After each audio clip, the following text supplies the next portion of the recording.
Magandang araw mga kaibigan. Pag-usapan natin ngayon ang pahayag ni Senate President Chis Escudero tungkol sa pag-aresto kay PRRD kahapon at ngayon on the way na siya sa ICC sa The Hague, Netherlands. Ito may post ang ABS-CBN News 23 minutes ago. Senate President Francis Escudero urges the public in a statement on Wednesday to not make ex-President Rodrigo Duterte's arrest an election campaign issue via RG Ruiz, ABS-CBN News. Okay, so basahin ko lang yung whole statement.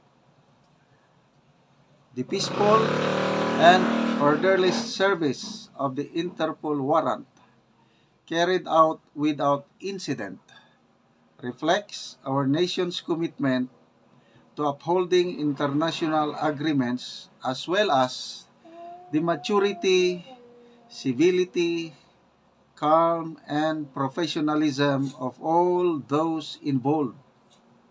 Our law enforcement authorities, former President Rodrigo Duterte, his lawyers, and his supporters. As this legal process unfolds, we expect the International Criminal Court to respect the rights of former President Duterte and to ensure that he is afforded due process in accordance with the rule of law. This development will undoubtedly elicit diverse reactions shaped by differing perspectives on the allegations against the former president, from the families of victims of extrajudicial killings to his loyal supporters.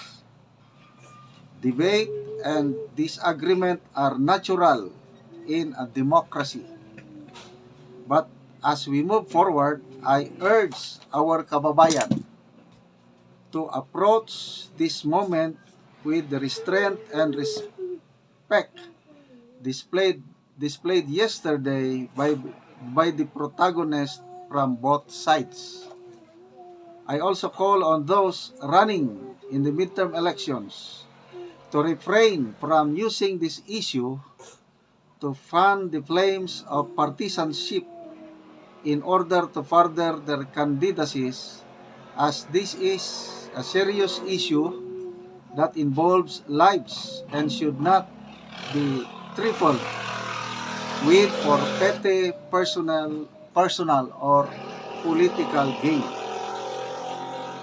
It is in our nation's best interest to demonstrate our strength not by division but by our capacity to rise above our differences and to collectively and peacefully uphold justice and accountability. So, yun po. Panawagan ng Senate President, huwag niyong gamitin ito na election-related issue. So, masasabi niyo mga kaibigan? Agree ba kayo sa pahayag ng Senate President na wag daw gawin ito election issue? And dami ko nang nababasa na pagdating ng eleksyon, dyan na tayo lalaban, dyan tayo magpalabas ng ating hinaing, ng ating galit at iba pa. So, based on comments na nababasa ko is, this is now an election issue. Sabi nga ni PRRD kahapon, itong pag-aresto niya sa akin, sabi niya, ang anak ko mananalong presidente sa 2028 because of this arrest. Ayan na. Nagiging election issue na. Okay, tingnan natin ang people who reacted.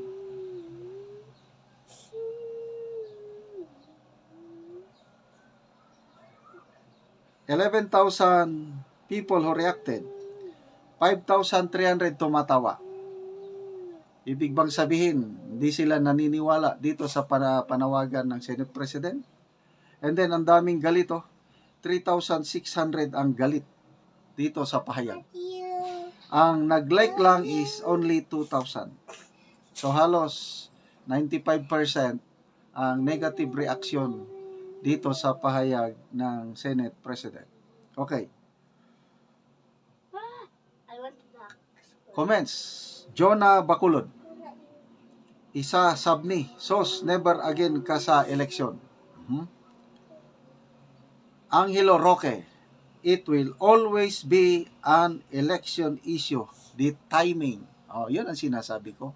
Hindi mo talaga maiwasan na huwag gamitin ito sa eleksyon.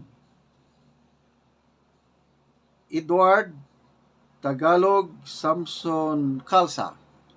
Because of all that happened, straight vote to PDP laban para sa bayan. Yan. Lalong nagpupumiglas ang damdamin ng mga tao para botohan ang PDP laban candidates dahil sa pagka-arestong ito. Mellard June Lagdamen. Vote straight PDP laban. Okay? Jenny Veracruz.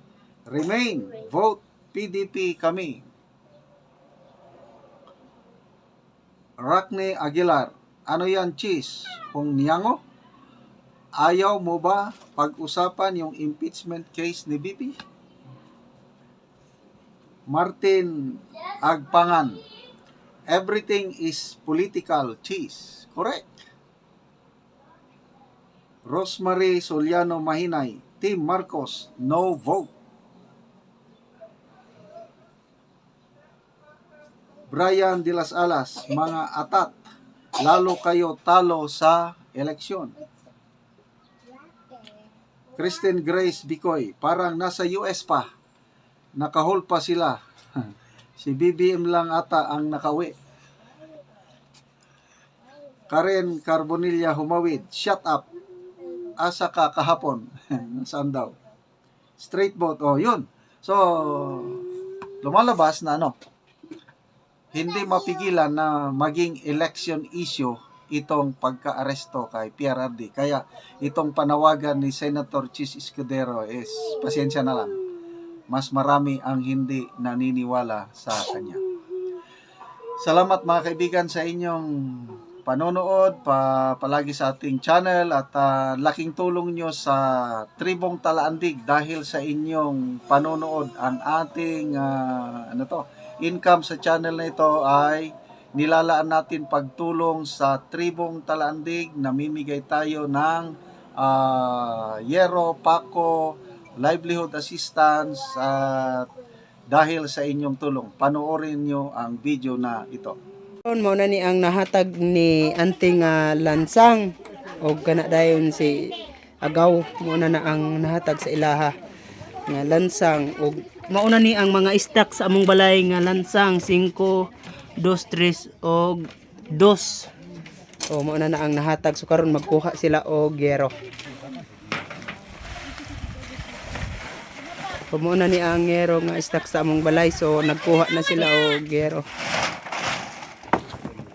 Duha ka pamilya ang nagkuha karon nga adlaw.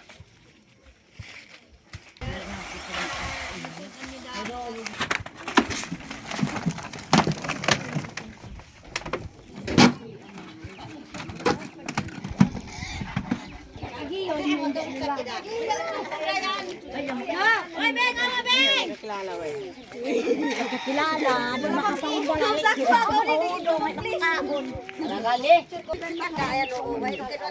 Hoy, bata! Hoy! Nabanggaan.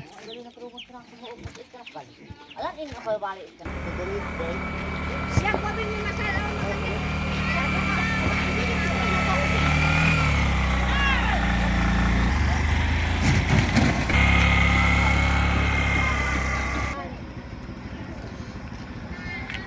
Sa duha ang tag-iyaan ay giusara og karga sa bao-bao.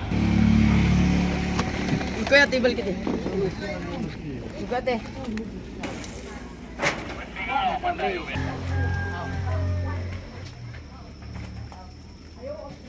Og karon mauna ni ang balay ni ante nga kuan na gid kaayo kanang bulsot na gyud.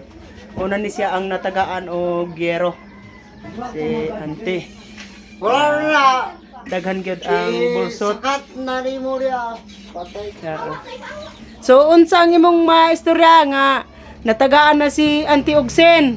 Dili si Auntie kabalo magbisaya. So ikaw ang maistorya.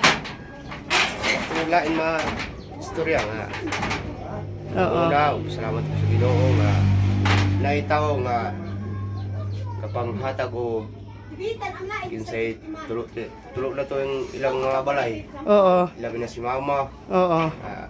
ilan man yung balay. Oo. Salamat yun sa tao nga mo di kuanan sa atong Ginoo. Oo. Tigiyahan sa igawa o buhat. Oo. Kana karon nakaabot si Berensin Oo. at makatuli dito sa Oo. ang gindi makalimot ang Oo. So bulsot na gyud kaayong balay ni Ante. sa Oo. Anaw kita na gyud nga karon mag-atubili sila. Ay bulsot na gyud kaayo. salamat yun